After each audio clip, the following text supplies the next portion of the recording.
The purpose of this video series is to give a casing design overview for anyone who has an interest or is associated with the oil and gas industry.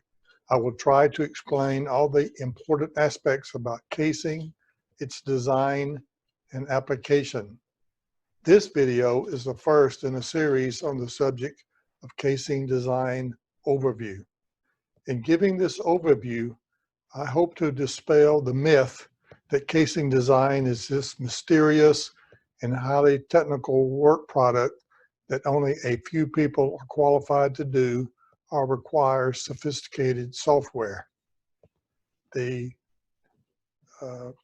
title page there gives my contact information as well as the notes that I will be utilizing in doing this overview for casing design. I suggest that before you begin this video series on casing design, that if you do not understand the concepts of overburden, pore pressure, and fracture pressure, that you would watch the YouTube video that I recently did and posted. Also the notes for this overburden, pore pressure, and fracture pressure YouTube video that I posted are listed there also for your information.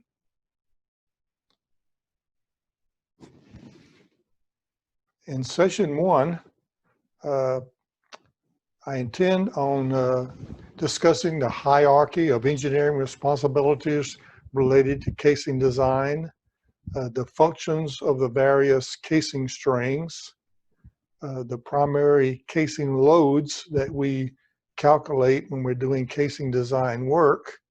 I will talk about the casing applications in which the casing strings are being utilized. I will discuss the production fluid gradients and salt loads that can be exposed on the various casing strings. I will discuss selecting casing setting depths and sizes, as well as coming up with a wellbore schematic that is necessary to begin the casing design process. I will also discuss casing manufacturing and properties, as well as casing connections. The remaining series will be some additional topics that go along with casing design. In the next session, I intend on discussing casing design equations, casing design criteria, safety factors that's used in doing casing design work, general procedures for doing casing design, and then the recommended sequence of casing design activity, which is the order in which you should do your casing design work to make it easier. And then in the last session, I will go over casing design examples.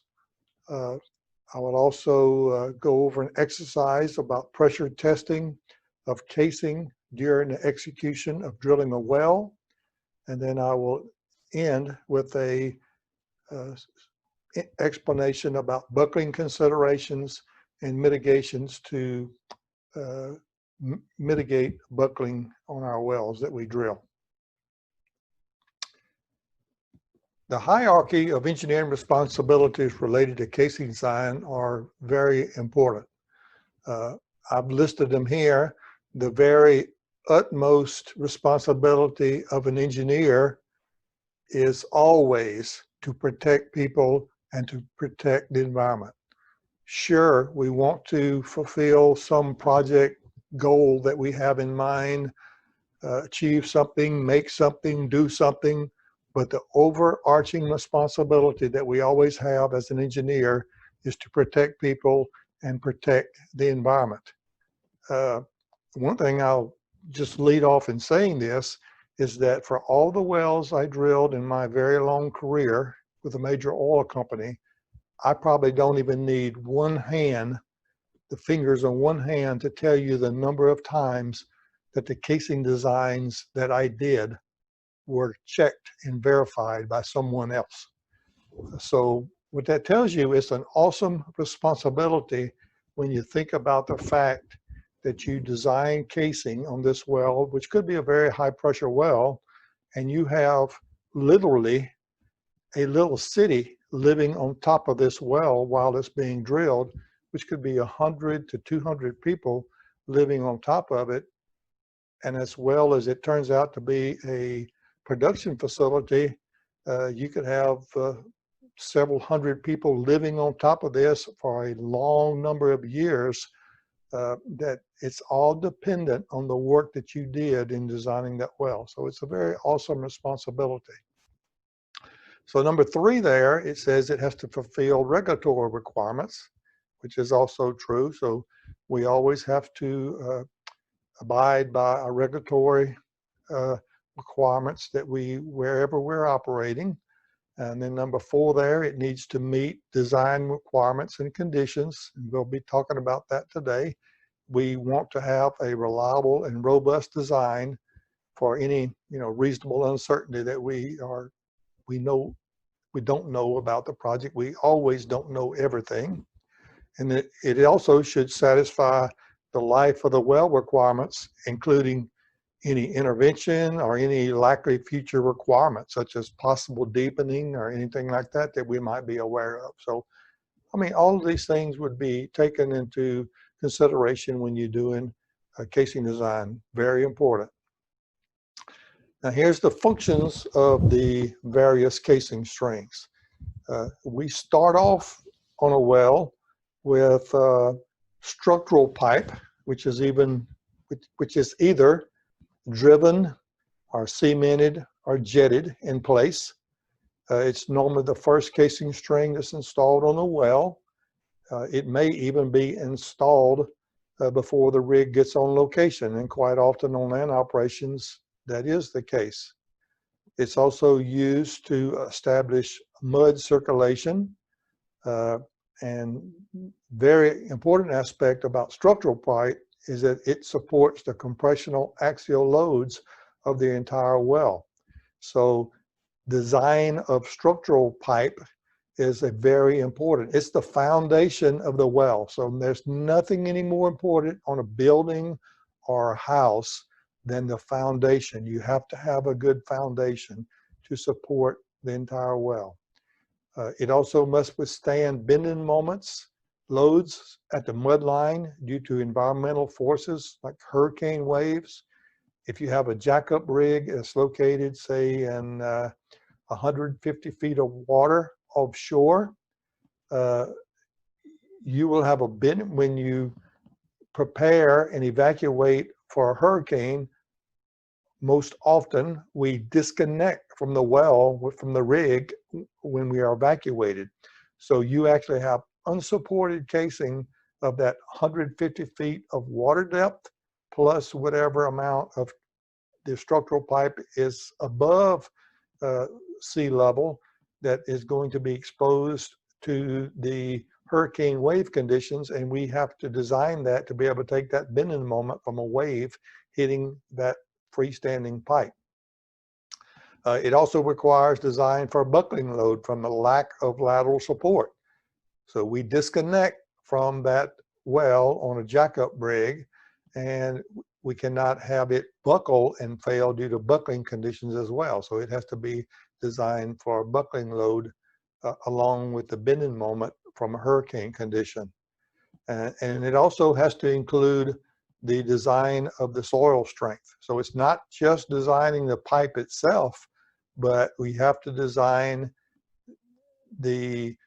take into account the soil conditions such that when you reach a very, very deep depth, you do not want to get to some point in the well, you've almost TD'd a well, and then have this structural pipe move down hole because it cannot withstand all the loads that have been put upon the soil. Nothing to do with the pipe, but it's the soil conditions are not strong enough around the pipe to support the entire loads of the well. So for this diagram on the right here, this structural pipe would probably be something set, maybe 200 to 300 feet below the mud line. Sometimes on land wells, it's as shallow as maybe 80 feet below mud line, something like that. Then the next string of casing that we would probably set on a well would be a conductor casing. Normally, conductor casing is usually cemented, almost always, and it's probably, it could be the first string of casing for onshore wells. So sometimes we will use the term a conductor casing on a land rig operation. In reality, that conductor pipe is also serving as the structural pipe. So it's kind of a dual role, serving as the conductor pipe for establishing mud circulation, and it is also serving to support all the axial loads of the well. It also may be set and used to mitigate broaching due to a higher mud weight around the structural casing. So if you're going to drill quite a long way before you get to your surface casing setting depths, for this diagram, I just chose 4,000 feet. If your mud weight gets high because you're drilling fast in this interval and picking up all the cuttings in your mud, it would have a tendency to lose returns around this structural pipe. And so you may actually be more economical feasible to stop and set a conductor pipe in order to allow you to avoid the lost circulation as you drilling ahead to your surface casing setting depth. It also may be required due to government regulations or safety to provide additional time to evacuate. So if you say that if something were to happen between drilling between 1,000 feet and 4,000 feet on this diagram, if I've got pipe set deeper than 300 feet, it would give the people on board the rig more time to evacuate should something happen. So that's another reason that we might set conductor casing. It also may provide structural support of axial loads when it's cemented inside the structural casing. So quite often, this string of conductor casing that on this diagram is set at 1,000 feet would be cemented all the way to the surface. So you could actually think of it that you have pipe inside pipe that's cemented together, which makes it very strong, which would also serve to support the structural loads. And then another very important aspect for any of these casing setting depths is going to be required to isolate freshwater aquifers. You know, oil and gas is precious, but fresh water is really precious around the world. So we're always going to set casing strings that will mitigate freshwater aquifers and protect, isolate salt water from fresh water. So that could be another reason we would set conductor casing on a well. It would probably be set all the way through the freshwater aquifers before we hit any of the saltwater aquifers in the earth, in the wellbore. Now, surface casing is, by definition, I call it, is the surface casing would be the first string of casing with BOPs installed on top for well control. So the fact that we install BOPs on some string of casing, and generally speaking, we'd call that surface casing. It's probably the most important casing string to protect people and the environment.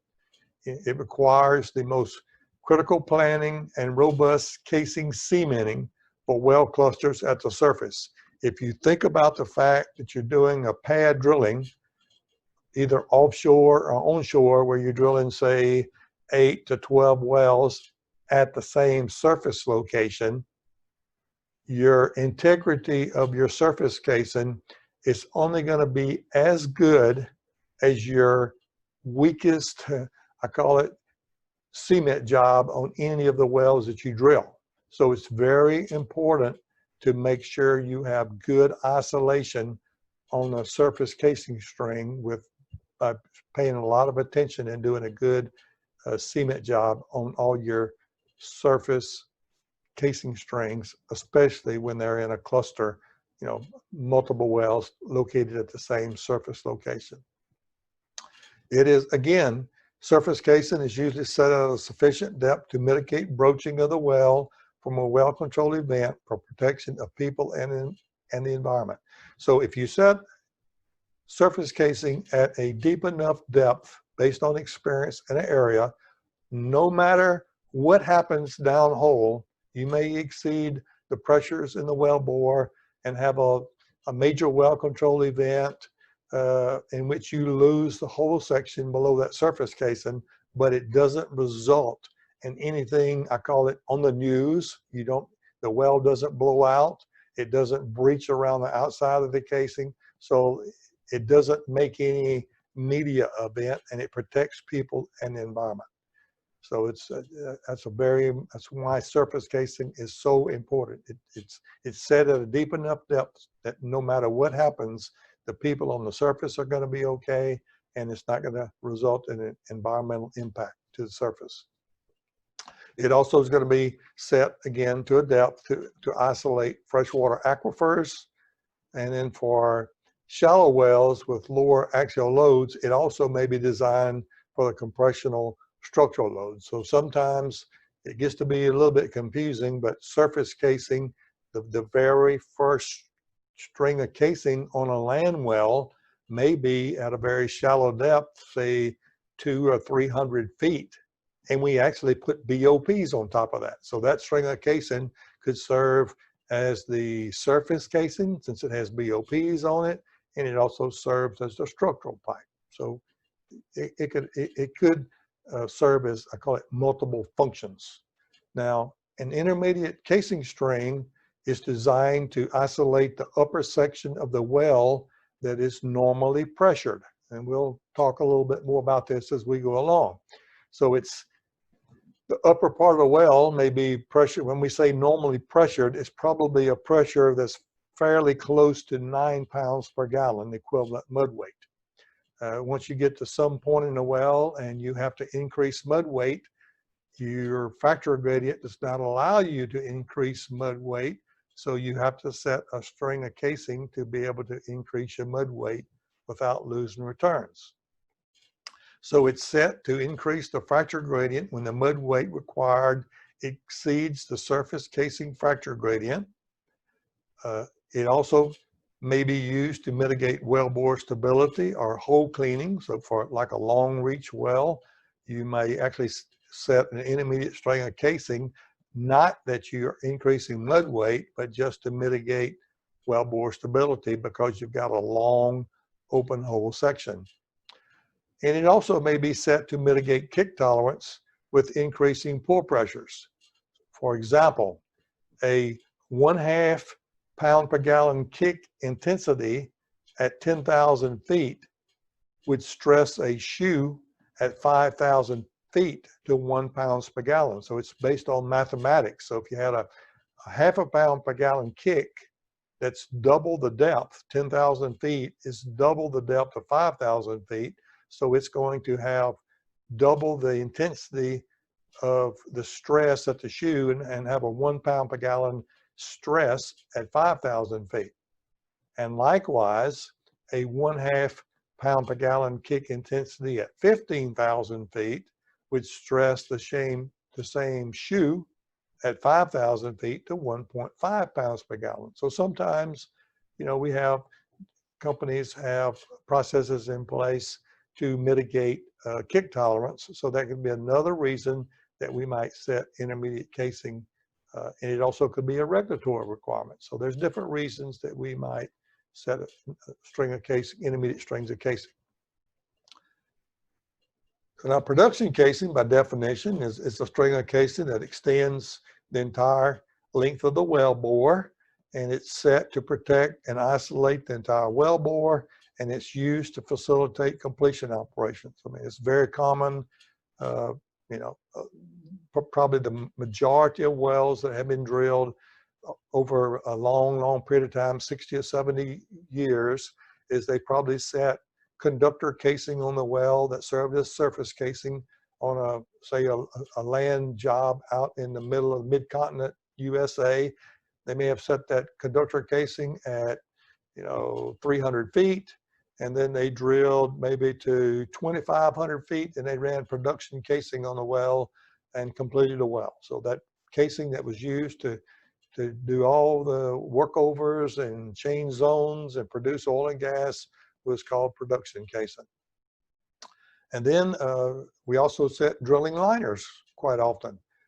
A liner, by definition, is a string of casing that only isolates an open hole section and does not extend to the surface.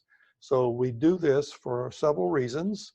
A drilling liner is set to increase the fracture gradient when the mud weight required exceeds the intermediate casing fracture pressure. So you could have the case where the intermediate fracture pressure, let's just say, was 16 pounds per gallon.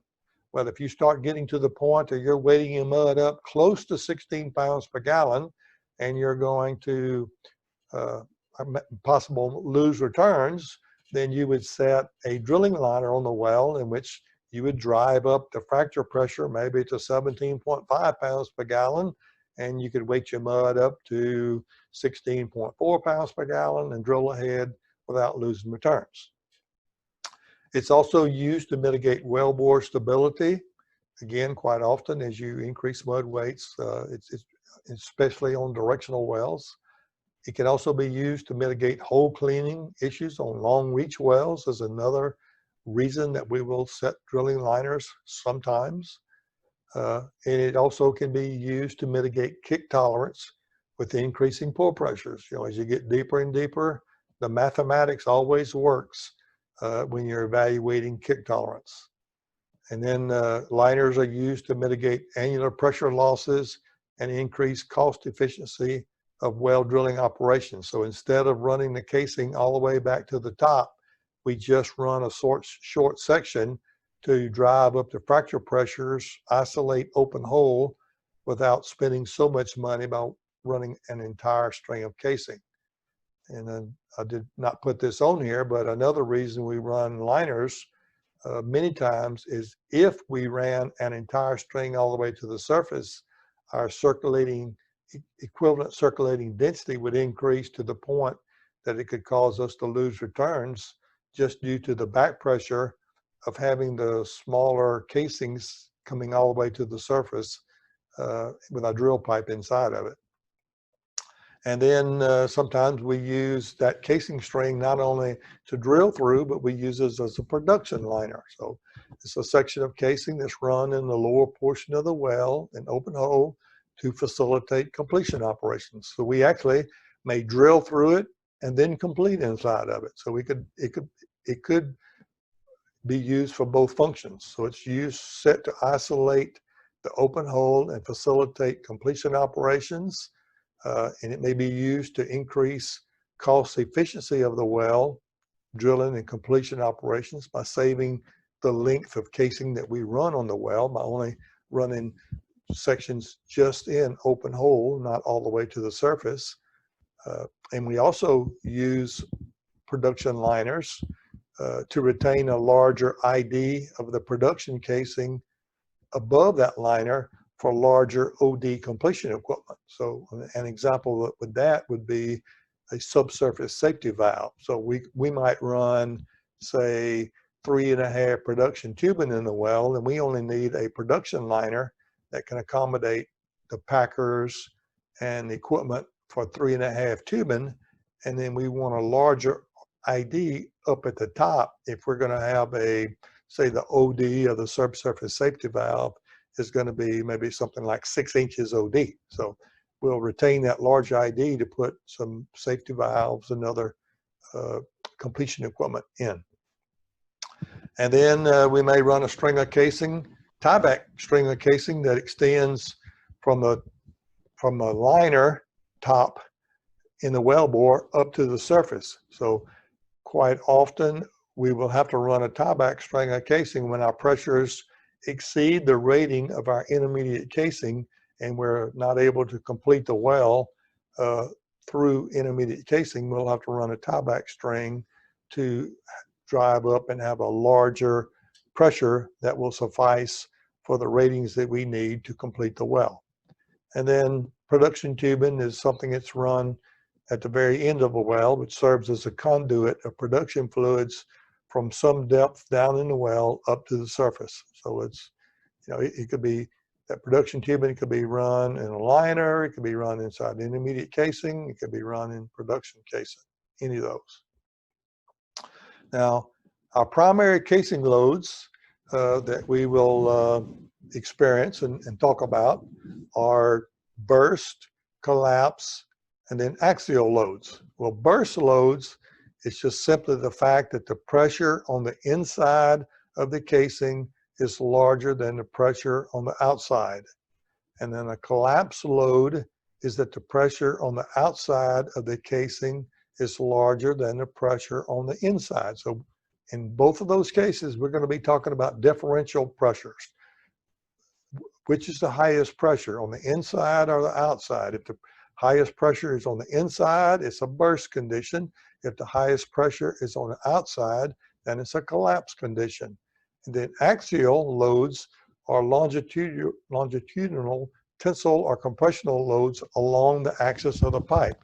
Now here is just an example of a piece of casing that we might use all the time. This one happens to be a 5-inch OD, and I believe it has I think it's, if I recall, 11/16 wall thickness, a little slightly less than 3/4 of an inch. And it's amazing that this is made out of 135,000 yield strength material that has a burst rating of around 37,000 pounds. So when you think of something that's 5 inches OD with 11/16 wall thickness and it's rated to 37,000 PSI, it kind of gives me the impression it's like a cannon that we might shoot, rocket shells out of. It's pretty intense equipment that we use in casing sometimes. Now, casing applications, and we'll be talking about these as we start doing casing design examples, is we can design casing either for the drilling condition or we can design casing for a production condition. So a drilling condition means that the casing design loads will be calculated based on the condition of only drilling the well utilizing drilling design criteria. So drilling design criteria is going to be less stringent than production design criteria. And then the production case is that the casing and tubing loads will be calculated based on conditions of a completed well exposed to production fluids and utilizing the production design criteria. So we'll go through examples of both of these during this series to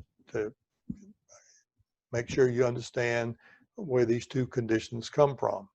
Now, it's very important, and in both drilling loads and production loads, we're going to be using production fluid gradients based on a criteria and doing our casing design.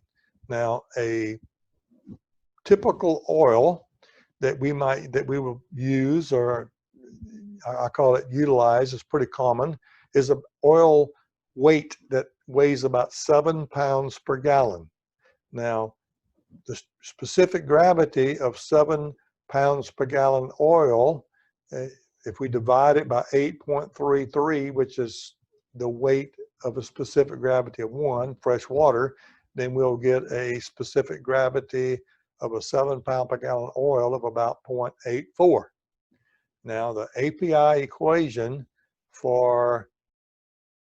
that relates specific gravity to API is this formula: 141.5 divided by 131.5 plus the API gravity. So it turns out that if we have an oil that's 7 pounds per gallon, which is 0.84 specific gravity, then its API gravity, if we plug into this equation, comes out to about 37 degrees API, which is pretty light oil and pretty typical. All right. Now, gas, I call it the rule of thumb that we will use in this video series, is that if mud weight is less than 13 pounds per gallon, then we will use 0.1 PSI per foot as the gas gradient. So 0.1 psi per foot if the mud weight is less than 13 pounds per gallon, which equates also to 2 pounds per gallon. So if you take 0.1 divided by 0.052, you get 2. So, so gas, if it's less than 13, weighs about 2 pounds per gallon in your wellbore. If it's greater than 13 pounds per gallon, and we'll use a gradient, gas gradient of about 0.12 psi per foot, which is about 2.4 pounds per gallon. Now, both of these are done. It assumes gas, which is methane, which basically is your lightest gas you could have almost in a well, would be pure methane, which has a molecular weight of 16. Now, if you're interested where this comes from, I mean, I've done a lot of this in college, and it's derived from the ideal gas law equation that PV equals nRT. So, you know, where pressure is P, V is volume, N is moles, which is also can be represented as mass over molecular weight, would be moles. R is the universal gas constant, which in oil field units is 10.73. T is temperature, degrees Rankine. And then, like I say, M is mass, big M is molecular weight, which is 16 for methane. So if we take PV equals mass over molecular weight times RT, rearrange it, then density is equal to mass over volume, which is equal to PM over RT. So if you put these values in there, use 16 as a molecular weight, you'll see that you'll come out with these close to these values for in pounds per gallon, 2 pounds per gallon, based on your pressure in your wellbore. Now, another important aspect that was discussed in the overburden, poor pressure, and fracture gradient video that I did was the fact that salt behaves as a liquid at fairly low temperatures, thereby exerting pressure in all directions. So that's the definition of a liquid, is that the pressure in a liquid is the same in all directions. So casing that is set through salt, therefore has an external pressure on it equal to overburden. So you have to remember, on the outside of the casing in salt, the overburden, that is the vertical stress up and down, will be equal to the stress on the side of the casing. So whatever the overburden is up and down on the outside of the casing, that's the same pressure that's trying to collapse the casing to the inside. So we'll have to make sure we take that into consideration when we're doing collapse loads. Okay, now here is I'm going to have to shrink this down a little bit so we can see it. Casing setting depths and sizes are done with the aid of a borehole fracture gradient model presented in overburden, poor pressure, and fracture pressure video that I recently did. There's the link to that video again on here for you.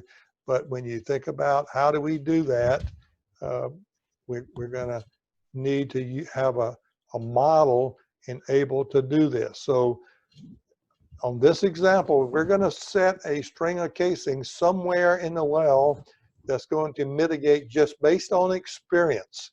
So an experience-based depth typically is picked for the surface casing depth. So for this example, which was done, I think I just made it up in 1,000 foot water depth, I chose 5,500 feet, 5,500 feet as the surface casing setting depth.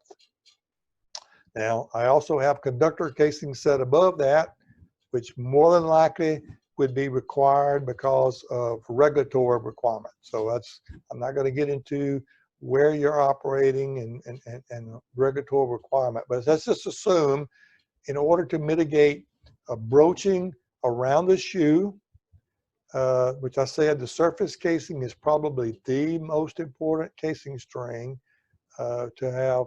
You can have any kind of underground event happen below this depth, but it's not going to affect the surface. So that's very important. So if we have a string of casing set at 5,500 feet and choosing casing setting depths going down, so we will have this red curve here, which represents our pore pressure. Well, if I have a pore pressure of, it looks like here, it's about 9 pounds per gallon at 5,500 feet. The sand fracture gradient based on this is only about, looks like about 12.6 pounds per gallon. I'm not going to try to read it too close. 12.6 pounds per gallon. And the shale fracture gradient looks like it's about maybe 13.8 pounds per gallon.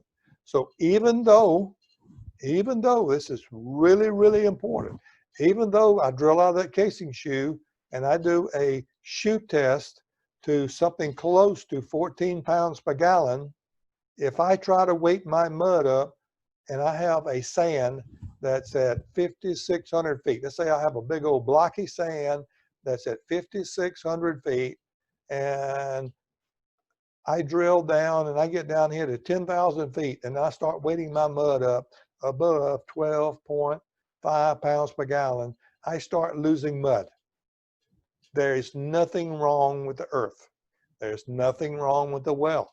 It's just a fact that the sand fracture gradient is less than the shale fracture gradient in the same pore pressure and at the same depth. So therefore, whatever is the weakest rock is going to break, and this sand is going to break. So in order to mitigate losing returns, I have to honor this sand, this green line, which is this sand fracture gradient line.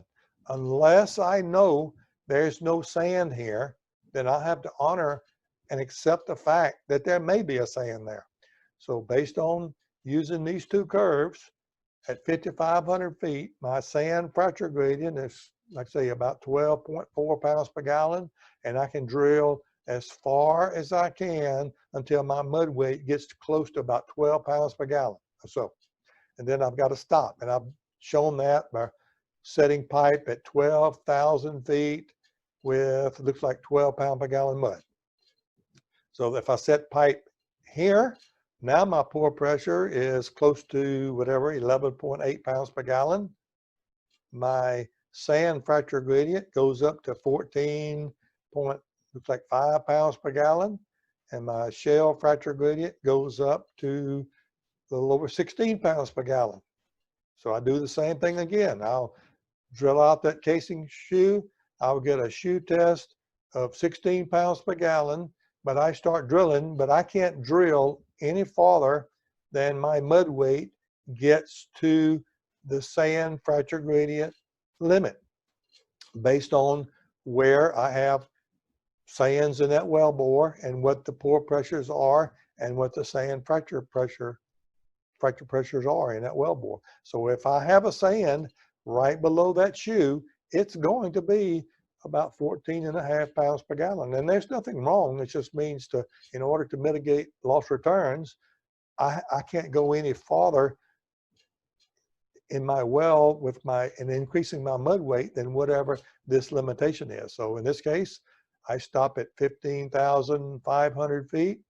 I set pipe with, looks like about 14.3 pounds per gallon or so mud. And now I have my fracture pressure in the sand goes up to about 16 pounds per gallon. Fracture pressure in the shale goes up to about 17 pounds per gallon. And then I do this again and again. I'm not going to repeat the bottom two strings of casing, but you can see the process. You start at the top, basically, with your surface casing setting depth, and then you choose casing setting depths as you go down to mitigate loss of returns based on the sand fracture gradient. So casing setting depths are chosen to mitigate loss of returns based on the lowest fracture gradient in open hole, which are your sands. And then casing design is based on the maximum fracture gradients of the strongest rock. So, because sand intervals may be faulted out or simply just don't exist in a particular geological section. I've drilled many wells that we thought we were going to experience the sand in an open hole interval, and it just simply was shelled out or faulted out and just didn't exist. So When we do casing design, we ignore the sand fracture gradient line. We do it based on the strongest rock, but we choose casing setting depths to mitigate loss returns, and we do honor the lowest rock strengths when we're choosing casing setting depths. So again, I'll just reiterate this. Casing setting depths are chosen from the top-down method, starting at the top for the surface casing, and then setting the number of strings as necessary to reach TD. Once the casing setting depths are selected, then the sand fracture gradient curve is not required for the casing design load calculations. We're going to do it based on the shell fracture gradients after that. Now, casing sizes are selected based on a bottoms-up determination. So the bottom casing size is chosen based on a completion or drilling size requirement. And then the sizes above must be larger to accommodate drilling and casing requirements. So let's just say for this example here that if this string of casing at the bottom for completion were to be 5-inch, let's say a 5-inch liner, production liner was acceptable, then you start from the bottom. This might be a 5-inch size. This size at 17.5 might be 7-inch. The casing at 15,500 might be 9 5/8. The string of casing at 12,000 feet might be 11 3/4. And then the string of casing at 5,500 feet might be 13 5/8 casing. So you start at the bottom and you go up with sizes that allows you to drill the well based on your wellbore conditions. So ultimately, we want to end up with a schematic once we've chosen casing setting depths, and we put all of our information on our schematic with our pore pressures, our mud weight, our fracture pressures, which are shale fracture pressures, and our TVD depths. So this is what we have to get to before, when we start doing casing design work, we want to get to the point that we understand our drilling environment before rig gets on location, and we lock down this technical work with I call it a mental picture with pore pressure, mud weights, fracture gradients, setting depths that we're going to do all of our well design work from. Very important. Now, casing manufacturing is interesting. You don't have to know everything about casing manufacturing in order to do, let's just say, casing design necessarily, but it's very, very helpful. If you look at the specifications for casing manufacturing, many of them came about from API best practice documents that were written many, many, many years ago, and common casing sizes here on this chart. I'll just show one. Just say, for instance, like N80 casing. API high strength N80 is an API equation which has a minimum yield strength of 80,000. It has a maximum yield strength of 110,000. So that means in order for an API facility to manufacture casing, it has to be between 80,000 yield strength and 110. Pretty wide range. It happens to be 30,000. Now, the manufacturers of casing, they don't want to have any failures. I mean, they're making casing to sell. It costs them money if they have something that doesn't pass inspection. So more than likely, I've never worked in a casing manufacturing facility, but you can guess that they're probably going to make it sort of right in the middle, around 95,000 yield strength. So that gives them 15,000 yield strength on the low side and on the high side. That way they would not have any rejects in manufacturing their steel. So it would be, quite a bit above 80,000 and quite a bit under 110,000. So it's that's the way they manufacture it. I'm not going to go over all of these others, but you can see the range on here, and you can look them up in API books. Now, the yield strengths Ranges are listed in manufacturer's table that I just described above. Now, casing is composed primarily of iron, which is a crystalline structure. So it gets its properties from a combination of the materials, the makeup of the steel, and the heat treatment process. It's very much an art and experience-based process. So when you're talking about a crystalline structure, it's a lot like baking bread. So I'm just going to use that as an analogy, that if you're baking bread, the technique in which how long do you let it rise, how long do you cook it, and so forth is very important. So it's a lot of experience goes into the manufacturing process, since it's a crystalline structure. You've got to let these crystals form in a manner that gets the properties that you want. So the heat treatment process creates the crystalline structure, which gives steel its strength and properties. So here's some terms that you probably won't necessarily remember, but you can look them up. Normalized means that the steel is heated to 1600 degrees Fahrenheit and then air cooled. So that's what normalized is. And then it's quenched, means it's heated up to 1600 degrees Fahrenheit. It's held at the temperature for a period of time, and then it's rapidly cooled to 200 degrees Fahrenheit in either water or oil. And then it's also tempered. Tempered means it's heated to 1050 degrees Fahrenheit and air cooled to ambient temperature. So getting this crystalline structure, which gives you the properties of your yield strength, is based on this heat treatment process. The way it's an experience-based process. So this brings about a safety issue that everyone should be very much aware of, and I talk about this every chance that I can in our world that we operate in, is that from a safety standpoint, we should never allow welding or external heat to be applied to any pressure or structural member without proper design. I'll give you an example of that. Let's say the derrick leg. The derrick leg may be built out of high strength steel. If the mud engineer walked over to you and he wants you to weld on the side of the derrick leg I call it a bolt, in order to hook his handle for something that just makes it handy for him, you don't do that, because you could change the properties of that steel. Nothing happens right then and there.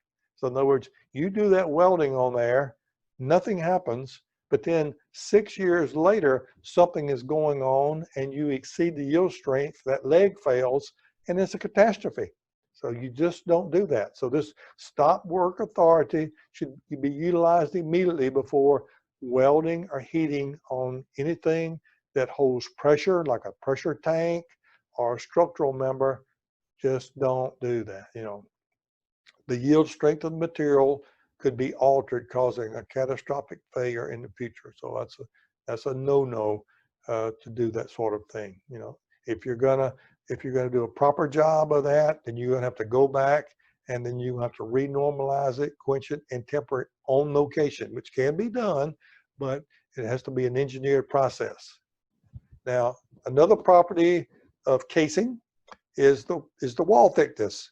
The API tolerance for wall thickness is actually 12.5%, which means that if something was supposed to be 1 inch thick, it actually could be 0.875 inches thick, and it would pass API.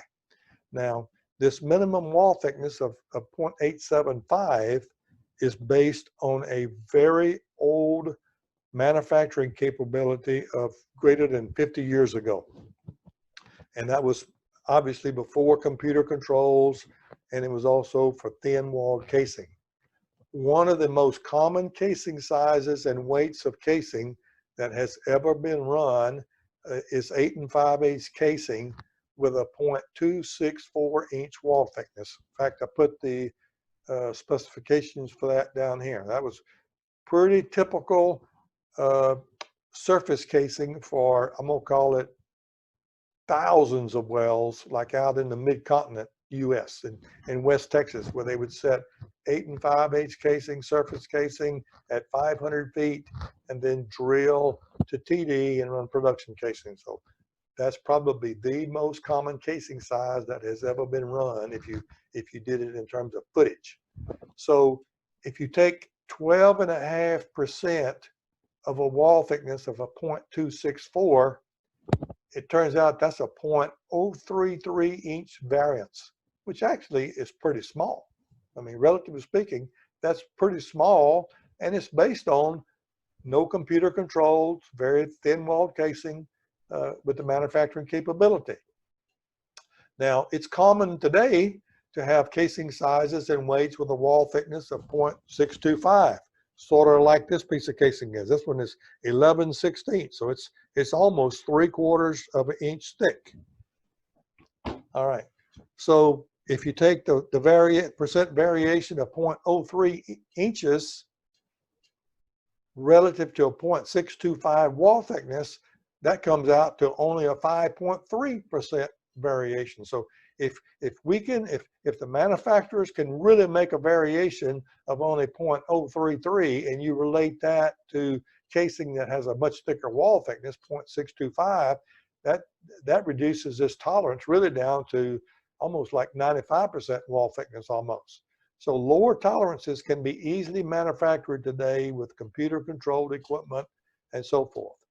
Actually, ranges today, we will manufacture and request 90 to 95% wall thickness, and then 95 to 100% wall thicknesses are commonly manufactured and then qualified through inspection processes. So it's actually very common, especially on very thick walled casing, to make casing that's, I call it, between 95 to 100% wall thickness.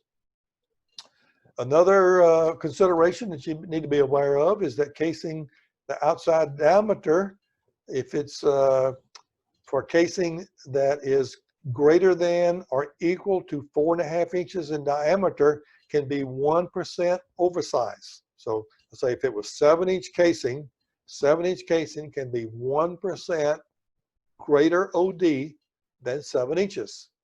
And then if it's less than 4.5 inches inside the tubular size, the variance is 0.031 inches.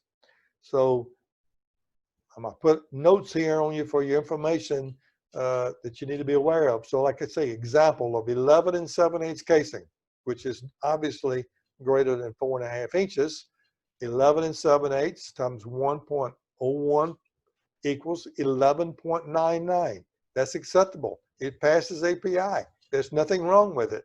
But something you need to be aware of, if you got casing and it has been manufactured to sort of the high side of API acceptability, then you need to ensure that your casing slips are compatible with the actual casing manufactured OD. It's always a good thing when you start a well, or the beginning of starting a well, is go caliber some of the joints that you're going to be utilizing and pick out some joints. Make sure your casing slips are compatible with the casing, actual casing sizes that's been delivered for your well. Chemical composition is another attribute of specifications of casing. As I've already said, the makeup of the steel along with the heat treatment process is what gives up its properties. Carbon limitations improve the steel quality in general, but we also can add some other high-end molybdenum and other metals to the steel to give it actual properties. I'm not going to get into that in this video. We also have length ranges. Like, we can have joints of casing that's between 25 and 30 feet long. We can have joints, between 30 feet and 45 feet long. So we want the length of the joints manufactured to be compatible with our operations. Some of our rigs can handle different length joints easily in the derrick, and you want to make sure you order pipe with the right length ranges for your operation. Now drift, that's a property, the ability to pass a fairly long gauge, which is close to the ID of the tubular. So you have to make sure that the pipe is made and drifted such that you could run fairly large tools through that casing ID. So that's a standard practice for the manufacturer of casing. Now here are some other terms that you just need to be aware of. Ovality is how round is it? You know, because the reality is it could be made somewhat, and I've exaggerated it on my drawing, but oval shaped. So if casing is oval shaped, it's going to cause different problems of either drift, or it's going to cause a problem with collapse resistance or other things. There's API properties for ovality, but the most important thing I'll probably say about is that in today's time with computer controlled manufacturing, today's casing can be made to much better tolerances than the old API standards of 50 years ago because of the manufacturing processes. So casing today can be made more round. And then the next one here is eccentricity, which means do you have thin spots on one side and thick spots on the other side? So you want, in other words, you want the hole to be in the center of all the steel. I mean, that's in essence, that's what you want. You want it to be same wall thickness all the way around. And then the last bullet point here is high strength casing is when the casing is manufactured to a more stringent specifications than the API tolerances. And those more stringent specifications, it could be for yield strength, it could be for the eccentricity, it could be for the ovality, it could be for the better chemical composition. For many reasons, a particular mill may make better quality of steel than API because they've got computer controlled equipment. They have better controls on the pouring and the furnaces of making the steel itself. They keep all the contaminants out, and they just make a very, very high quality product, which all of that, they do that, and then they may rate their casing above the rating of API because they're using a higher standard than API. So it's okay, and there's nothing wrong with it. So here's another typical casing property list that I just kind of want to go over. It has, I'll just mention one here. Let's just say we look at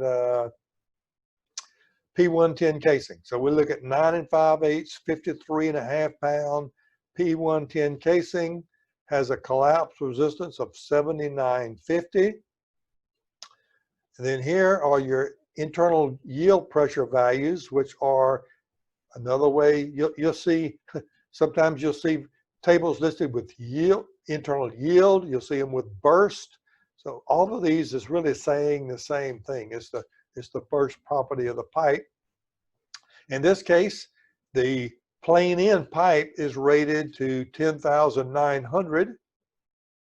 They also give the rating based on 2 API connections, LT&C, long threads and coupling, and buttress, BTC, buttress threads and coupling, and both of them are rated to 10,900, which is equal to the plain end pipe. And then, now one thing you do have to watch, or you should watch, is that sometimes these ratings of the connections are less than the plain end pipe.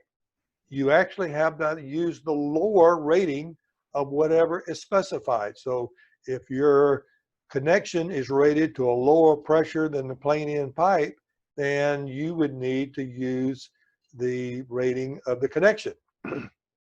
Sometimes it's the other way around. Sometimes the plain end pipe has a lower rating than the connections. Again, you use the lowest rating of whatever is shown for that material.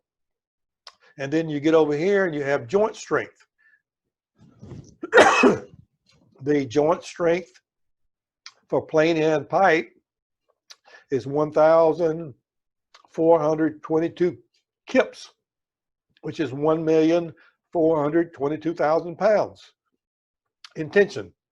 The Buttress is rated higher than the plain end pipe, and the body yield, I said that wrong, excuse me. This is LT&C. The LT&C casing is rated 1,422,000.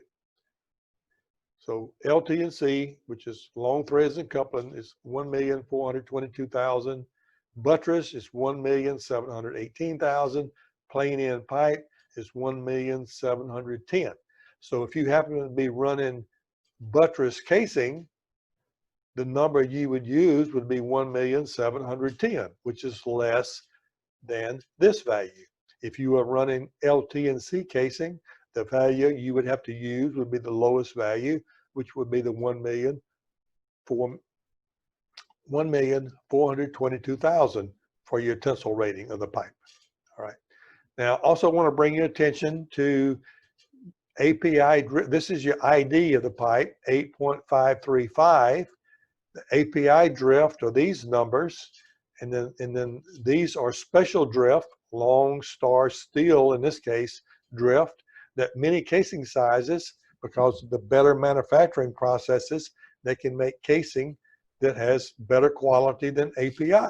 So for some common sizes that we run, if you ask for, like for 9 5/8, 53.5 pound, you can request an 8.5 inch drift. For 10 3/4, 45.5 pound foot casing, you can request a 9 7/8 drift. And then for 72 pound, 13 3/8 casing, you can request a 12 1/4 drift. So if you will request that when you place your orders, you can get it.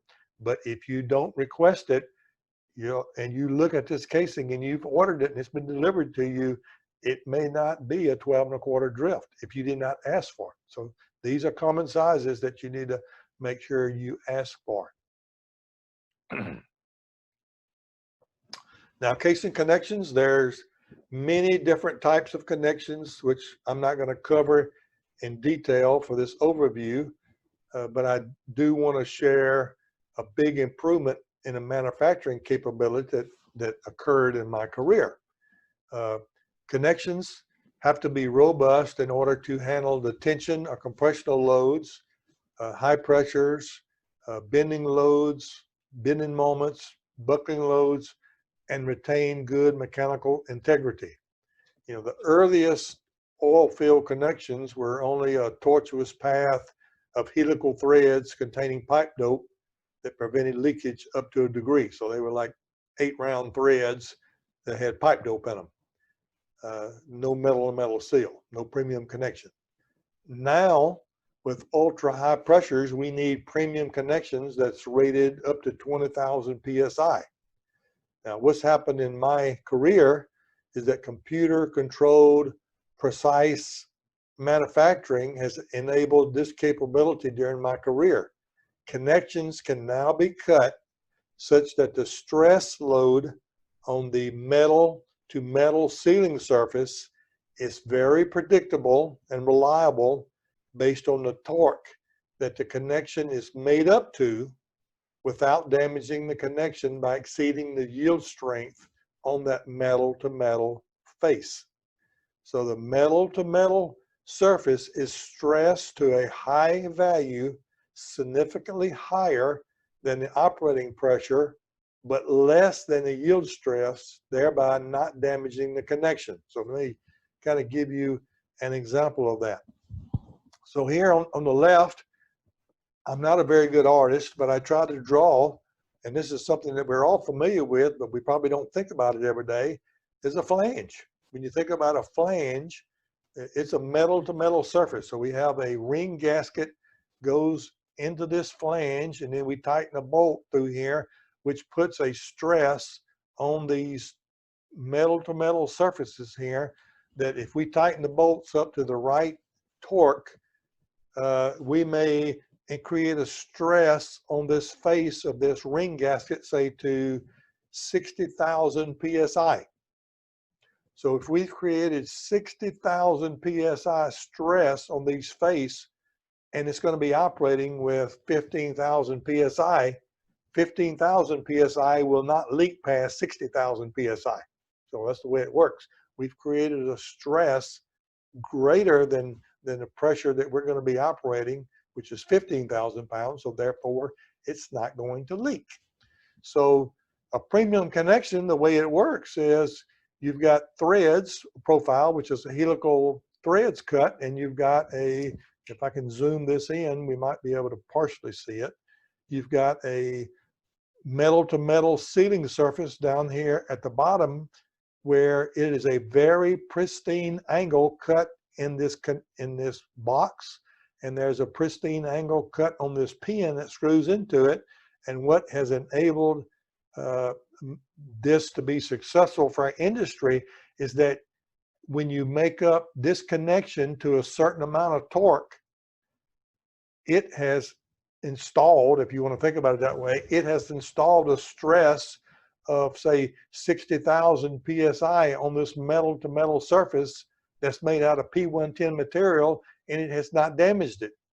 So if, in order to be able to make this up and break it out without damaging it, we have to have good quality control on the torque value that predicts with a certain amount of torque we put into this pin when we make it up, that it does put high enough stress on this metal to metal seal to be an effective seal, but yet not go over its yield strength and damage it and galled that into that connection. Because if you damage it, then it's got to be recut and costs a lot of money, a lot of shipping, a lot of problems. So computer controlled integrity of cutting these threads pristine, and these, I call these metal seal surfaces, has allowed us to do this. Now, it's convention by industry that if we're operating less than 5,000 PSI, we can use non-premium threads. So we can use like buttress or 8-round for lower pressure sections of the wellbore. So we might use them, say, down through surface casing. But then everything below surface casing, if we're going to be operating greater than 5,000 PSI, and this is just normal convention, we will use a premium thread. So a premium thread, again, is one of those threads that has a metal to metal sealing surface that is extremely good. I call it for pressure ratings, and I call it and not having leakage. Also, it's very wise idea to just making everyone aware of this. It's highly recommended to use square shouldered or wedge type connections to be utilized for the compressive loads up in the upper sections of the wellbore. So you remember, like your surface casing or upper part of the surface casing or conductor casing or structural casing that's going to be in compressional loads, that's going to have to hold up all the weight of all the casing strings run on that entire wellbore. You would want something that has a very robust mechanical integrity, like some square shoulder type connections or wedge connections in the structural, for those structural compressive loads.